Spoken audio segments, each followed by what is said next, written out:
Paz e bem, meu irmão, minha irmã, sejam bem-vindos para este quinto encontro de pessoas interessadas na busca do Espírito de São Francisco nas fontes franciscanas. Nos últimos dois encontros, nós nos detivemos na conversão humana de São Francisco, principalmente vendo a excelência, o brilho que encanta todas as pessoas quando contemplam aquela transformação de São Francisco que aconteceu, que se iniciou através do encontro com aquele pobre na loja de seu pai. Francisco, todo ocupado na venda e na ganância, no lucro da venda, ele não tinha percebido o pobre que pedira esmola pelo amor de Deus. Quando ele se deu conta dessa mesquinhez, ele prometeu a si mesmo de nunca mais negar uma esmola a quem pedisse pelo amor de Deus. E a partir de então, ele começou a ser generoso, começou a ser prestativo com os pobres, visitava-os, fazendo-lhes caridades, procurando promovê-los. Mas aos poucos foi nascendo, dentro dessa transformação, o desejo de tornar-se ainda mais nobre, mais generoso, mais rico e mais importante. Desde então, deseja então tornar-se cavaleiro. Para isso, ele vende todos os seus bens, compra toda uma indumentária e parte para buscar um grande senhor, um cavaleiro que lhe daria de fato as glórias desse mundo. Mas, no meio dessa viagem, ele é visitado em forma de sonho por um personagem misterioso que lhe lança um questionamento ainda mais radical, desafiador e profundo.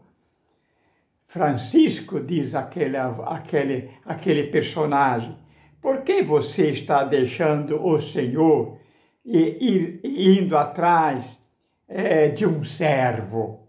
Francisco levou um susto e pergunta, mas há um Senhor maior do que este que eu estou buscando?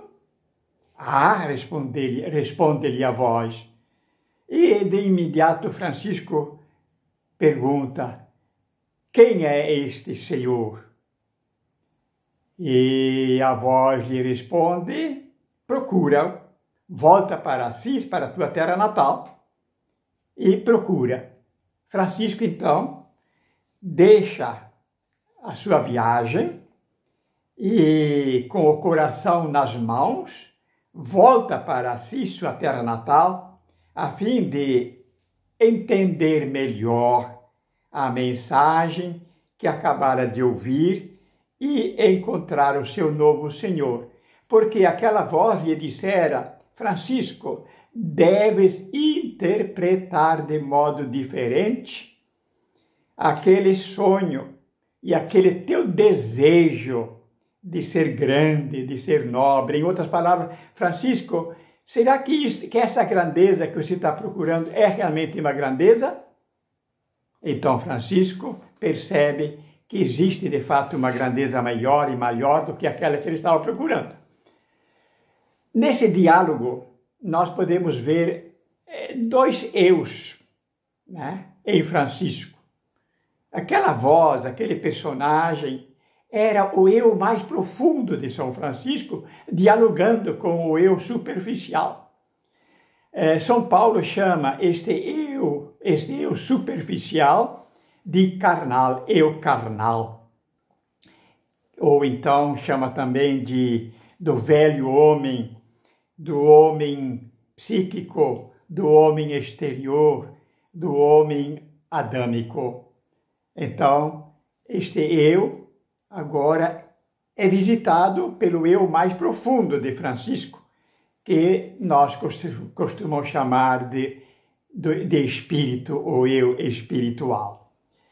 O eu carnal, aquele eu pequeno, nasce da subjetividade da pessoa.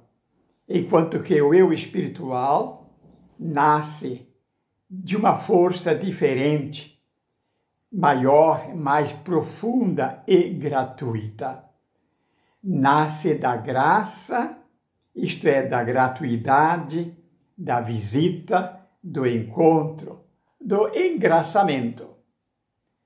Assim, Francisco começa a intuir e sentir que, para além de tudo o que ele queria, fazia, existe uma outra realidade, muito maior, misteriosa, engraçada, que não cabe dentro das medidas que ele conhecia e estabelecia, das medidas do eu pequeno, do eu carnal, da sua subjetividade. E por isso agora ele vai atrás então desta outra realidade, né? O que está acima do seu saber, do seu querer, do seu poder. Né? Essa realidade que o ama e o procura precisa ser também amada e procurada por parte de Francisco. E é o que Francisco vai começar a fazer agora. Assim, antes, na conversão humana, Francisco se considerava maior e melhor que os pobres e os leprosos. Ele se considerava acima. Por isso, ele se considerava benfeitor dos pobres e os visitava para promovê-los. Agora, ele descobre, ou começa a descobrir, que nos pobres existe uma riqueza, uma nobreza, uma sabedoria, uma grandeza que o encantam e o tocam. E porque ele não as tem, precisa conhecê-las, amá-las, acolhê-las. Descobre então a grande verdade, que os pobres, os leprosos, não são pobres, não são carentes, não são indigentes, mas ricos, nobres, sábios, verdadeiros senhores, dotados de uma sabedoria e riqueza que ele não tem. Ali está o princípio da graça desta nova conversão, a conversão que vem do Espírito e que não vem da carne.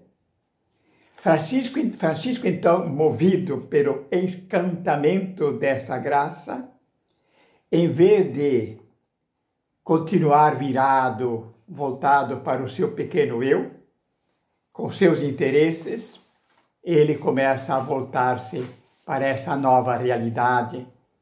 E assim começa a morrer um Francisco e a nascer um outro Francisco. Começa a morrer o Francisco carnal e começa a nascer o Francisco do Espírito. Nesta fase de transformação, aconteceu um fato muito importante para Francisco, o encontro com o leproso. Se até então tinha horror aos leprosos, a ponto de fugir, agora, isto é, certo dia, encontrando desceu do cavalo, deu-lhe uma esmola e o beijo da paz, da reconciliação.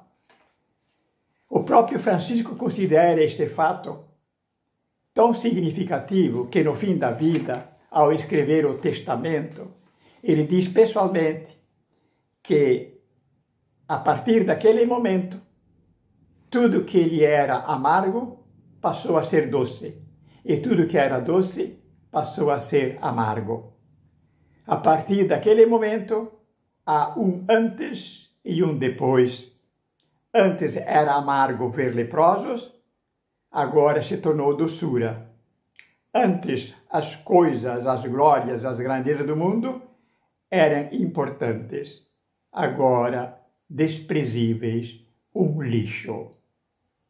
Essa é o início da conversão espiritual de Francisco. Como Francisco, todos nós somos visitados por inspirações, desejos ou sentimentos que nascem lá bem no fundo da nossa alma, do nosso espírito. Quem nunca sentiu dó, por exemplo, compaixão de uma pessoa abandonada, de um doente, de um idoso? Quem nunca sentiu, por exemplo, a necessidade de perdoar ou de pedir perdão a quem ofendeu? Ou, numa grande crise entre a morte e a vida, a necessidade de rezar, de pensar em Deus? Mas, infelizmente, hoje, dominados pelo ídolo do eu, aquele eu da subjetividade domina em nós, que impede que nós acolhamos esses bons desejos que vêm do Espírito, esses bons sentimentos que nascem do fundo da nossa alma, que não são nossos, não são criados por nós, vêm a nós pela graça do Espírito. Por isso, além da conversão humana, precisamos hoje também da conversão do Espírito.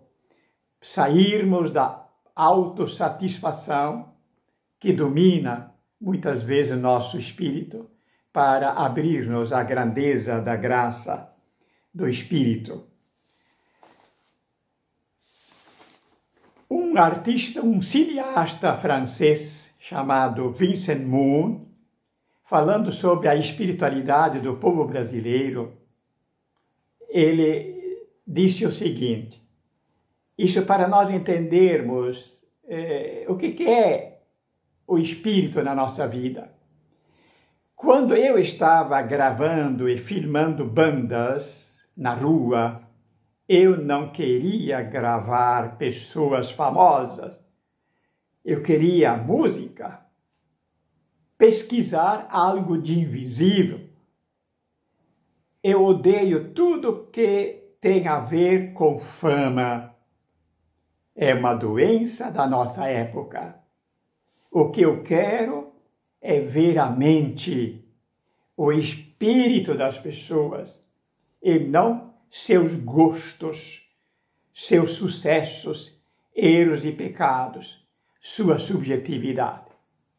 Então, esse cineasta, que não é nem católico, captou muito bem o que é espírito, né? É aquilo que vem do fundo da nossa pessoa e que está liberto da busca da fama, da autossatisfação. Mas quem nos diz também muito bem o que é espírito é São Boaventura. Ele diz assim: para quem tem um pouco de bom senso, descobre logo que a verdadeira felicidade não está na busca e no gozo das coisas passageiras, mas no convívio do sumo e eterno bem, isto é, das coisas que não morrem. Uma caridade que nós fazemos não morre nunca. Um perdão que nós damos permanece a vida toda. Isso é o Espírito, coisas que nunca desaparecem.